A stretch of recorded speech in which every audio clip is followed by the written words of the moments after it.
And welcome back again to the Ghost and Friends YouTube channel. Back-to-back nights here, man. Feels good to be back and rolling with you guys.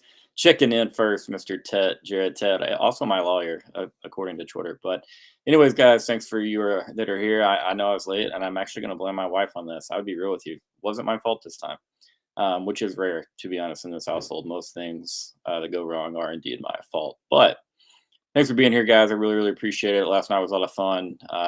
Started the show to the finish. Chat was really active, and yeah, I didn't plan on going for an hour, but a few questions and fun comments. We stretched it out, so that's always a good time. But I want to start the show off by saying, great news from Dion regarding cancer and the battle that he was facing.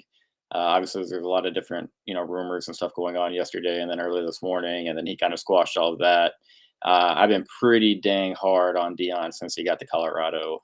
Did it, be a man about it, and I'm not here to say like, oh, Dion's the greatest coach ever, but I mean, obviously he had a lot going on that we didn't know about, and so great news for him. Continued prayers for Dion and his family. You know, and I hope he's back and able to coach or do whatever he wants to do, very, very soon. So longest streak with no hat. That man, it could be, bro. This is 2 episodes in a row. Last year, man, was pretty lazy with the haircuts. Plus, I had a few hats sent to me by various people, so we had to break the hats out on the streams last year. But good catch, man. I don't love to show this 5 head off too often. So but yeah, again, thanks for being here, guys. Let's keep the chat going, have some fun. Like the video, subscribe if you have not done so, please. If you were watching on Twitter, you would have to go over to the YouTube, have an actual YouTube profile to subscribe and like the video to where it would count and help me out a little bit.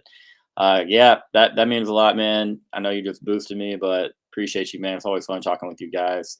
You know what? I'll say this, NBA Horn Boy, if we won the Natty and I were to get cornrows, it wouldn't be the first time in my life that I've had cornrows. I didn't cut my hair for the time I was in 8th grade until I was 19 years old. So we did a lot of different things. Don't ever let a Brazilian girl cornrow your hair. I mean, that hurt, man. I genuinely thought she was ripping my hair from my scalp there. But all right, guys, while we came here, obviously, midsummer, we're getting close to the college football with the camps going. We're getting close. Hey, Gmo, thanks for checking in, brother. We're there. We're here. Everybody kind of has the bug. You have the fever, myself included. But also every early June through August, we see a plethora of really big time recruits make their decisions. They announce where they're going. You see it every cycle. We always have a big guys on July 4th, kind of a painful day for Texas for the most part, but so it's gotten better the last couple of years. But anyways, so every time Texas gets a recruit, and again, we're operating for you guys that have no idea why I'm called Ghost or what 40 Acre Vibes is. These are Twitter handles. Most of us that are in the comments here, we met on Twitter. And that's where we interact, and obviously we're interacting with every other fan base in college football for the most part. And so you see the same thing popping up time and time again when Texas lands a big recruit, and sometimes it's louder, various times of the years, but right now with not much going on in the college football world, every time Texas pulls a 4-star, 5-star recruit, particularly if he's from the southeast part of the United States, there's some screams and cries about it being only and strictly related to NIL. Texas, the Lambos, Texas is buying the recruits, and that's all fun and games, think what you want to think. Maybe you're making the comments in jest. The likes are really, really easy on Twitter when you start talking about, oh, they only got that recruit because, everybody does it. Maybe it's he has a girlfriend going to the other school, or maybe he just, was getting paid more. There's always excuses in our eyes for why we lose recruits. I've been there. I've done this. Again, confessing that I am guilty of the same. But to look at Texas and to scream out loud, Texas only gets recruits because they're paying. Texas only recruits top classes. You know, it doesn't even really bother me that much, to be honest. There's a lot of teams in college football that pay pretty damn good money, and were doing so before NIL became a reality in our world. So, and the funniest part is, when the under the table stuff was going on, Texas was nowhere near a top spender. We were losing guys out of this state in the 2010s that Mac Brown probably never would have lost. But I mean, if you just look at who the suitors were, and game is game. I'm not here to knock those people. I'm saying game is game. And our state border, A&M kind of broke the lines on that when they went to the SEC, and it kind of opened up the state. Urban Meyer and Ohio State were already coming into the state pretty heavily. But after that, you see Florida, you see Georgia, you see Alabama, and it became, more of more common occurrence. And so, to me, I'm screaming. I'm like, why the hell are we not paying these kids? Like, why are we not matching some of these, ways that they were coming? I mean, we know what LSU did. Like, LSU was running an under the table scheme through a freaking children's hospital. Okay, like that is a proven fact. Okay, it's several years back, but it's still part of the last decade of college football news. That's still a relevant topic. So, I mean, there's the old, everybody that's ever been at Alabama has driven a Dodge Charger. Deals with dealerships. Like, these were very obviously in place. Oklahoma and Bob Stoops used to do the same thing. There was a deal with a dealership there, was it called Big Red or something, and that's where eventually Rhett Bomar, he kind of got busted up and caught up, and that whole under the table secret was exposed back in 2006, 2007, there for, I think it was '06. But anyways, the point is, I'm not here to cry about people paying. Okay, and I wasn't then. I'm not being hypocritical now because it benefits my school that Texas can pay a premium for some top caliber recruits. I'm not trying to be hypocritical because I didn't give a shit then, and I have proof. You go back in the year 2022, February, Texas A&M had just signed a hell of a recruiting class, the best recruiting class of all time by that class's rating in high school. We won't get into what happened 3-4 years down the road from there, but the best high school class of all time by the numbers. Okay, A&M had just had their second best season in school history, their best season in 80 years since they won the national title in 1939. They won an Orange Bowl. They went 9-1 during COVID. Which, yeah, they probably win double digits if they play a full schedule.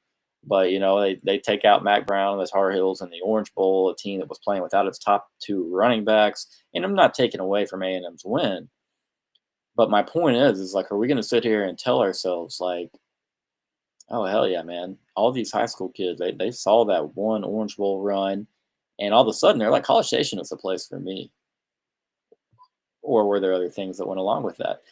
And I know for it to be true that other things went along with that. And I got on Twitter, and this was in the first 5 months that I had an account, and I said if I were A&M, I would basically be big dicking the fact that I just went out and bought the number one class the year that Texas is moving, or just a few months after the Texas and Oklahoma move to the SEC was announced. I would go out there and I would flaunt that shit all over. Just being honest, that's what I would have done with it there. A&M bought kids out of South Florida. They up and down from all over, and kudos. That's what I wanted Texas to be doing. I wasn't mad about it. Might have been envious, yes, but then the whole sliced bread report came out. A&M paid $30 million for that class, which was not true. Okay, obviously, rosters today, yes, some rosters are worth 30 and more, $1 million. But I would have been running all over it. Okay. And so I'm bringing up this point about A&M and the fact that I would have boasted and I would have been really proud if my school just went out there and bought the number one class of all time to make a bit of a statement to my rival, my rival of over 10, 11 years at the time that I hadn't seen on the football field or on really any competitive surface outside of a couple small revenue sports. Not disrespecting baseball. I know we played there too.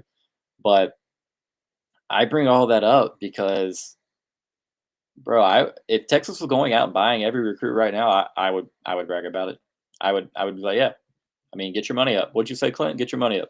And that's the thing. And yeah, I do love and root for a university that is pretty well off financially. But I mean, like, I'm just not going to sit here and let everybody just come out and think like, okay, Texas is paying for every single recruit. We'll start in the state of Georgia. Oh shit, this is a great comment. This is a great pull here. The Neville Shapiro throwback. Anybody comment if you remember old Neville Shapiro? Um, and what he did at the University of Miami. Pretty wild, big time booster. Got overly involved in recruiting. Was giving so much money, but he really, really was a look at me, a pick me type cat to where I don't know if he ran out with the team or if he was standing right next to the tunnel when the team ran out. Pretty wild stuff. But I would be Neville. That's the shit I would be doing. And if I was at Georgia or Tennessee, I would have been the one holding the McDonald's bag because I love my college football program. I want them to be relevant.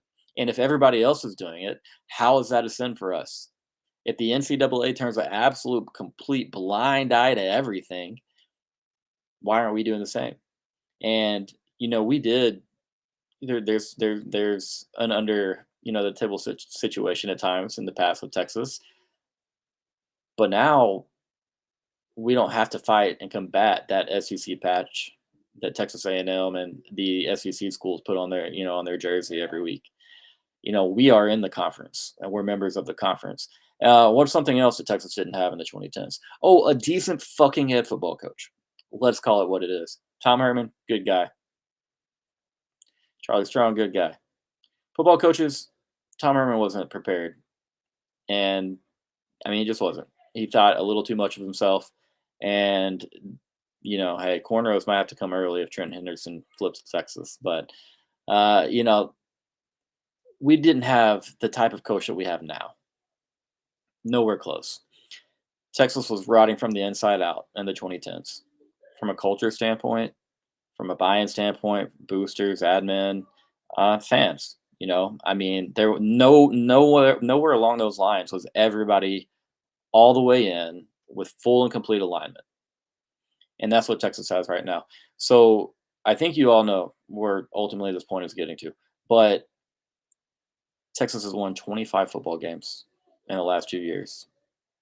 It didn't feel like we won 25 games in the entire decade in the 2010s. We're getting shut out by Kansas State, beaten, whipped by BYU. Justin Talley, you better get over to YouTube and like this video and get off X while you're watching. No, really, thanks for being here, buddy. Always going to give my guy Justin some shit. But point is, man, it's like it's completely different times, man. And so you look at the city of Austin, Texas. I mean, it's one of the more easy cities to have fun in for a young man anywhere in the country. Anywhere in the country. Like, people talk all they want about Austin, and you want to make all the political jargon you want, bring all that up. I do not care. High school kids, they love Austin, Texas. I lived in College Station for 12 years, and high school and college kids were leaving College Station and driving over to Austin to do their partying and hanging out on weekends. People from Houston. I mean, it's a very appealing place just in itself. And I'm not even talking about the football standpoint or aspect of it. We're talking strictly entertainment. Obviously, everybody loves Austin, outside of traffic and maybe being a little overcrowded. It has its issues. The potential that there might be a serial killer that people just aren't talking about. But anyways, it's a place people want to be. And hey, Avery, thanks for being here. And Avery will be back on the channel as well. Drew, thanks for being here, my man. Appreciate that a lot. Glad Drew was strapping some 9-irons today on the range, guys. Just so y'all know, we're getting some work in Friday. We'll report back on the quest to get Drew as low as we can. But point is, guys, is Austin's a fun place, and it's not a typical SEC town. Okay, and I'm not here to knock. Man, we could have the whole podcast about just the serial killer stuff. We might have to get into that another time, but Just go Google it, man. Austin serial killer. You'll get all the information you want, and then I'm curious to hear what you say because a lot of different opinions out there. But people just players are going to want to be around Austin. There's a lot to do, no matter who you are. If you want to go to Sixth Street, coaches probably frown on it, but yeah, that's an option for you, and that is something that players still do, of course. Um, if you wanted to go hunting, you could go on some sick hunting trips just west of Austin. I mean, absolutely sick, just southwest of Austin. You know, there's a ton to do. My man Liam asking about the best golf courses. I think Austin golf is kind of mid, to be honest. I really do. Falcon Head's kind of fun. Um, but if I were in the city, which I'm not, again, I'm down in New Braunfels, honestly, I would go out to Bastrop and play Lost Pines a lot. That's one of my favorite course in that area. So if I'm going that far north to golf, I'm venturing over there. But all right, I'm going to leave that comment alone, Joshy. But yeah, so people want to be in Austin. All right, that's what it is. High school kids. I mean, come on now. Like, don't let's not. You're just being silly. You're being facetious if you truly think like that's not a great and a very attractable city for an 18, 19-year-old kid. Um, should have said 17 or 18. Hopefully, we're graduating on time. But let's get to the football part. We've won 25 games in the last 2 years. 25 games. You turned in 23 draft picks. No staff has done things like this over the last 2 years. Texas doesn't have those types of stretches outside of 2008 and 2009. Oh, I would say '03 and '04. Or sorry, '04 and '05. And that's Vince Young. That's Colt McCoy. Really good defenses, really good teams. But I think that Texas is putting together just as much talent, if not more, than they had in those days. And so, yeah, I mean, like, look at our rivals. All right, let's compare situations. A&M had to fire a coach that they committed $75 million to, much more early, than they initially planned on. Oklahoma got stepsoned by Lincoln Riley, and I don't mean that as a knock. It's just how I describe the situation. Middle of the night, bounced to what he, in his eyes, thinks is a bigger and better brand for himself. I honestly never thought that would happen to Oklahoma. I damn sure don't think it ever happens to Texas, where a coach that we love and want to stay and is doing really, really well, that he just up and bolts. Clint, you might get me at Traditions. That's a hard golf course, man. That's a tough track. Hopefully I see Sam Bennett when I go out there again. But so it's not like Oklahoma and A&M are at their peak right now, or I think A&M and Mike Elko, I think they really do have something going on. I'm not going to say it's going to be immediate that you see it this year, but I like the trend line that A&M is on.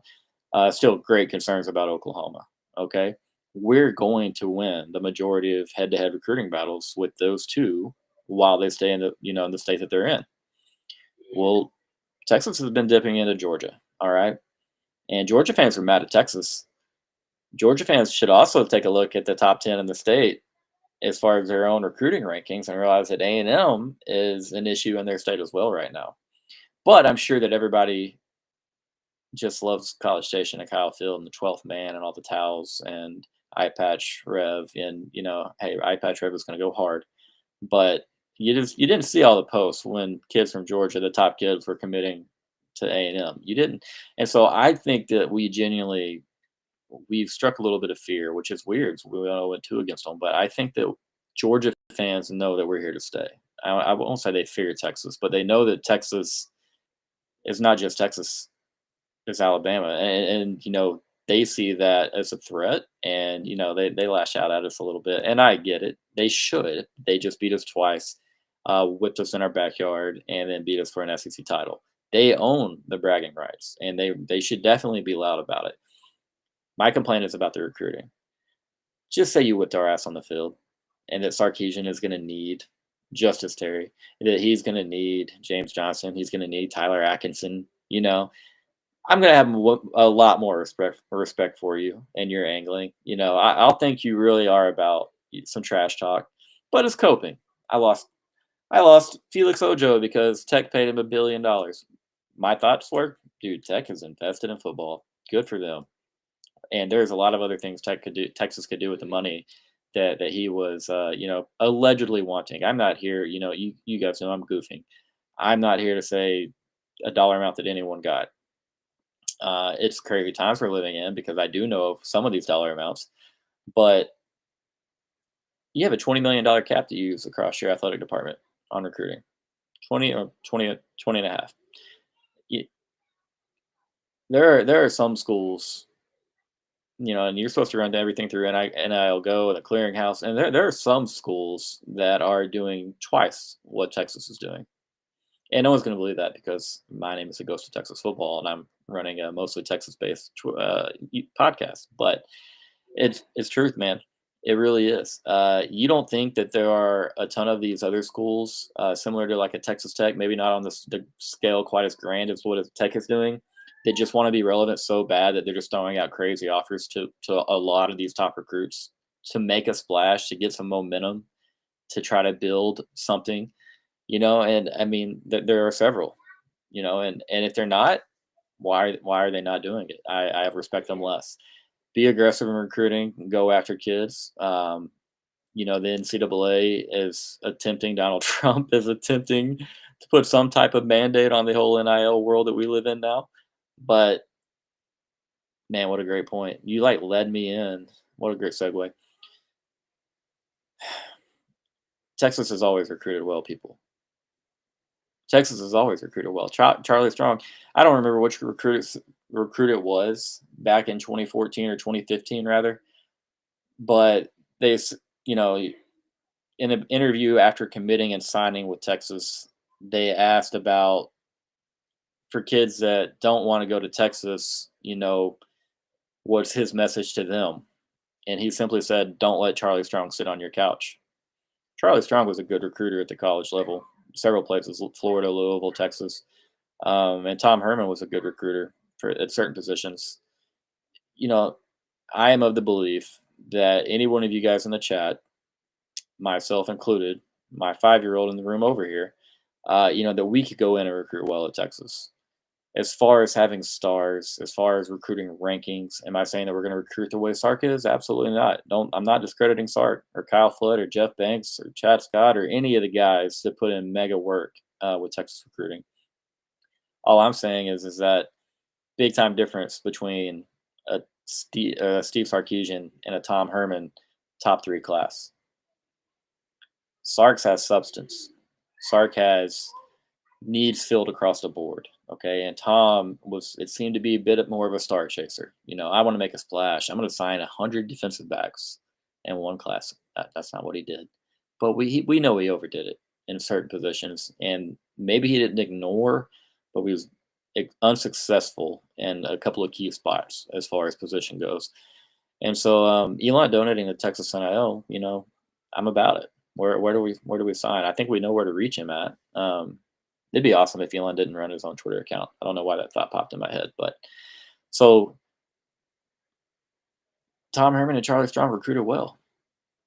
And did they win? No, they didn't win. Texas won a Sugar Bowl against a Georgia team that mostly didn't care to be there. They kind of got snubbed from being in the college football playoffs. Might have been the best team that season. Probably not, but it's just really, really hard as a Longhorn not to sit back and smile and to trust and know that, like, hey, the kids that we get now, they will be developed. They will reach their ceiling or damn near close to it. And if they don't, it's health issues, maybe it's it's mostly on the kid. But this coaching staff is capable. Y'all get my point. More than capable. And so it's funny to me when people say, "Oh, you had to buy your way to being relevant again," that we bought our way back. And I say that, and I'll go back. I'm going to go ahead and apologize to some of my Georgia folks because I definitely made the comment that y'all had to pay under the table for a while to bring your dormant program back. You weren't dormant, okay? You weren't. You were winning games under Mark Richt. Mark Richt was a great coach. But to get to that next level and to meet your expectations from your own personal expectations for your program for the Georgia Bulldogs, you expect to win SEC and national titles. And so when I made that comment, I meant you were dormant compared to your expectations. And yes, Texas was quite dormant for quite a while. So I know what a dormant program looks like, and so yeah, I made that comment. Okay, y'all did what you had to do under Kirby. You hired a hell of a good defensive mind that had obviously incredible tutelage and was right hand man to Nicholas Saban. You know, that's a good connection to have. Yeah, good mind to pick. And so, not just from a recruiting and on the field standpoint, but Georgia was built, like a Saban program in so very many ways. And so it's hard to sit and listen to people talk about, okay, well, Texas is just paying this. Okay, we paid before, we've recruited well before, and we still got our teeth kicked in. I said it last night, but losing to the Baylor's, Iowa State's, TCU's of the world, like that hurts. And to do it when you would watch a Big 12 game with Texas involved and you would see Texas warm up compared to the team on the other side of the field, I mean, you felt like you're at a high school or a varsity versus JV game, and it didn't play out like that, and that hurt. And so, yeah, I'm not trying to seem again, like I said last night, not trying to seem arrogant, not trying to seem cocky. It's just we're in a much better place now as far as development goes, as far as culture, alignment, all those fun words that all coaches, all the coach speak. Um, but again, I said we were rotting from the inside out before Texas hired Steve Sarkisian, and again, a lot of credit to Christo Conti, but it's not like that anymore, man. We've got the culture. We've got, I mean, the continuity with the coaching staff.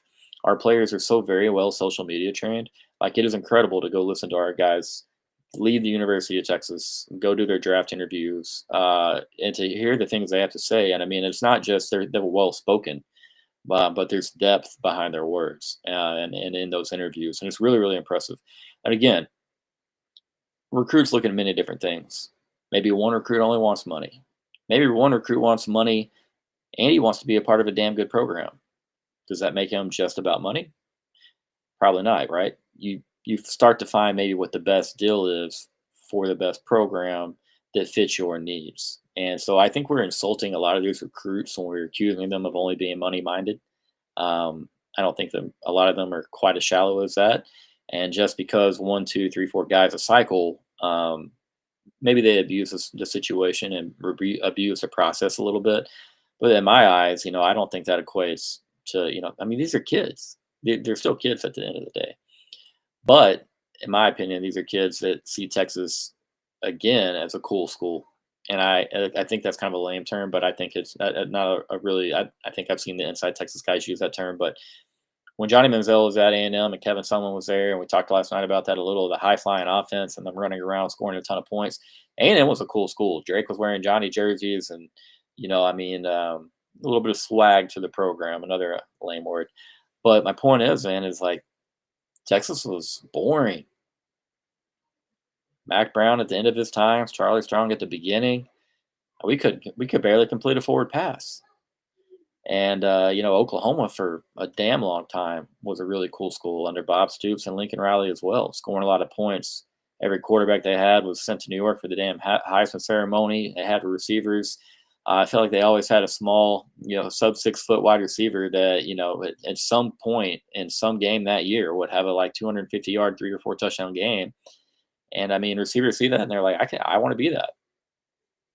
Steve Sarkisian between offense and defense, culture, continuity with the coaching staff. He's made Texas that type of school again, and recruits see that, and parents of recruits see that.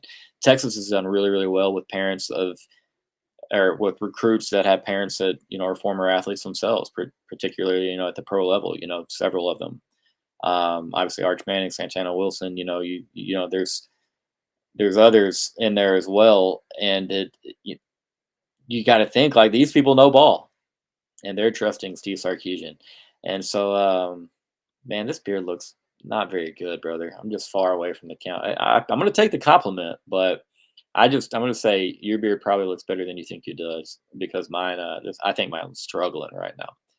But so, yeah, I mean, listen, is Texas always just going to go out and under Sarkisian and win every single recruiting battle versus Oklahoma and A&M? And I'm not saying that they win every battle. Obviously, Oklahoma's going to have a freshman left tackle that we'd love to have, on our roster, and Mike Fasusi. But, it's cyclical.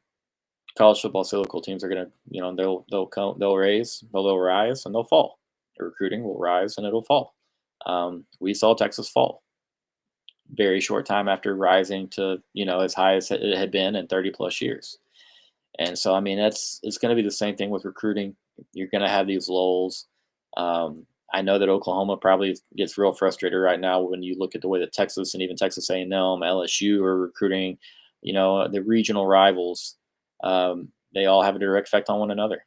And so, if LSU becomes a legitimate national title contender again and proves that they can play pretty dang good defense, there's probably going to be another kid in the Houston area, and we've been doing really well in Louisiana.